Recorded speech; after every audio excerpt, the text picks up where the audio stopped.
ਗੋਚ ਤੇ ਆਚ ਆਚ ਗੋਚ ਦੇ ਆ ਸੀ ਤੇ ਆਲਮ ਲੋਹਾਰ ਸਾਹਿਬ ਕਿਹੜੇ ਪਿੰਡ ਦੇ ਸਨ? ਹੈ ਉਹ ਆਚ ਦੇ ਆਜ ਦੇ ਸਨ। ਜੀ। ਅੱਜ ਕੱਲ ਤੇ ਆਰਫ ਲੋਹਾਰ ਸਾਹਿਬ ਤਾਂ ਸਾਡੇ ਕੋਲ ਏਡਨ ਕਿਨਾਰ ਵਿਲਾ ਚ ਰਹਿੰਦੇ ਪਏ ਨੇ, ਇੱਥੇ ਕਦੀ ਆਏ ਨੇ?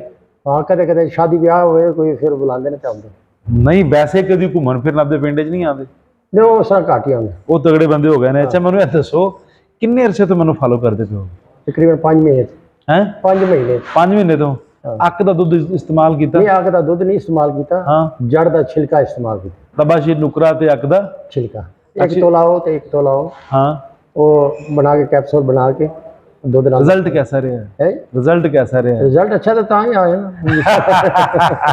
यानी आज ਤੁਸੀਂ ਦਿਲ ਕੀਤਾ ਵੀ ਮੈਂ ਮਿਲ ਕੇ ਆਵਾਂ? मिल के आऊँ मैं फेसबुक पे देखे सी आ विच ਉਹਨਾਂ ਨੇ ਆਪਣੇ ਬੜਾ ਚਾਲ ਹੈ ਤੇ ਅਸੀਂ ਪੁੱਛਦੇ ਪੁੱਛਾ ਕੇ ਲੱਗਿਆ ਹੈ ਜਿਹੜਾ ਉਹ ਤਬਾਸ਼ੀ ਨੁਕਰਾ ਤੇ ਅੱਕ ਦਾ ਜਿਹੜਾ ਛਿਲਕਾ, ਅੱਕ ਦੀ ਜੜ ਦਾ ਛਿਲਕਾ ਸਿਰ ਬੀਖ ਅੱਕ ਕਹਿੰਦੇ ਆ, ਇਹ ਕਿੰਨੇ % ਸਦਾਕਤ ਵਾਲਾ ਤੇ ਅਜ਼ਮਾਇਆ ਤੇ ਕਿੰਨੇ % ਲੋਕਾਂ ਨੂੰ ਇਸਤੇਮਾਲ ਕਰਨਾ ਚਾਹੀਦਾ? ਤੁਸੀਂ ਵੀ ਕਿਸੇ ਨੂੰ ਕਰਵਾਇਆ? ਮੈਂ 3 ਬੰਦਿਆਂ ਨੇ ਕਰਵਾਇਆ। ਰਿਜ਼ਲਟ ਕੀ ਆਇਆ? ਉਹ ਪਹਿਲੇ ਨਾਲ ਬਿਹਤਰ ਨੇ। ਕਮਰ ਦੀ ਦਰਦ ਨੂੰ ਰੋਕਦੇ ਨੇ, ਜਿਸਮ ਵਿੱਚ ਕੂਵਤ ਪਾਉਂਦਾ ਹੈ। ਮਿਸਾਲ ਵੀ ਮੈਂ ਤੁਹਾਨੂੰ ਦੱਸਣਾ ਵੀ ਮੈਂ ਹੁਣ ਡੰਗਰਾਂ ਨਾਲ ਜਾਣਾ 4 ਘੰਟੇ 5 ਘੰਟੇ ਮੈਂ ਚੁਗਾ ਕੇ ਲੈਣਾ। ਯਾਨੀ ਡੰਗਰ ਚਰਾਉਂਦੇ ਹੋ 4-5 ਘੰਟੇ ਤੇ ਈਜ਼ੀ ਕੰਮ ਰਹਿੰਦਾ ਹੈ। ਲੇਕਿਨ ਉਹਦੇ ਚ ਇਹ ਹੈ ਕਿ ਫਿਰ ਤੁਹਾਡੀ ਹਿੰਮਤ ਬੜੀ ਹੈ, ਲੇਕਿਨ ਜਨਾਬ ਦੀ ਸਿਹਤ ਨਾ ਪੂਰੀ ਨਹੀਂ ਹੈਗੀ। ਮੇਰੀ 70 ਸਾਲ ਉਮਰ ਹੈ। 70 ਸਾਲ ਪਰ ਹੁਣ ਪੱਠੇ ਕਮਜ਼ੋਰ ਹੁੰਦੇ ਜਾਂਦੇ ਨੇ। ਗੱਲ ਮੈਂ ਕਰਦਾ ਦੁੱਧ ਦੀ ਮਿਕਦਾਰ ਵਧਾਓ।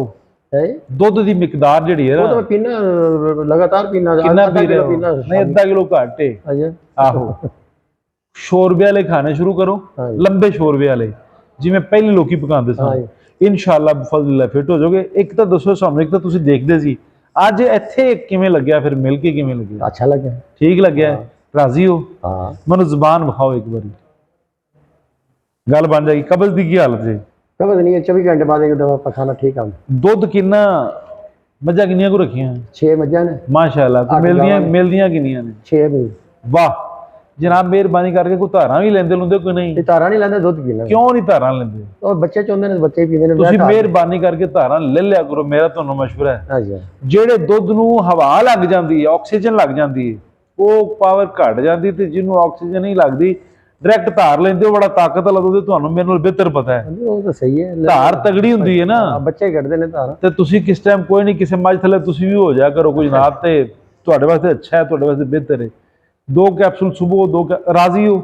ਰਾਜ਼ੀ। ਉਧਰ ਵੇਖ ਕੇ ਕਹੋ ਰਾਜ਼ੀ।